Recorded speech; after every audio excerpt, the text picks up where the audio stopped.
Xullas, men homiladorman. Yaxshi-ku, tabriklayman. Bu sizning nevarangiz. Sanaman vafodor debman, qalbida vafo bor debman. Ko'zlarimga tik boqmasding, unaman hayor debman.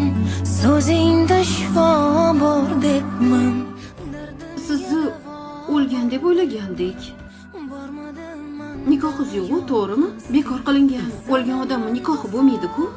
Oilasi bor erkakka, yana kamiga kasal yotgan erkakka qaysi yuz bilan siz osilyapsiz? Men o'g'lingizdan homiladorman. Xohlasangiz DNK qildiring. Men o'g'limga ishonaman. Bunaqa ish qilmaydi. Azizga ayting, men uyimda qolgansiz-ku, to'g'rimi? Hozir tuhmat deb o'ylashyapti. Uyga kameralar qo'yilgan. Xohlasanglar ochib ko'rishimiz mumkin.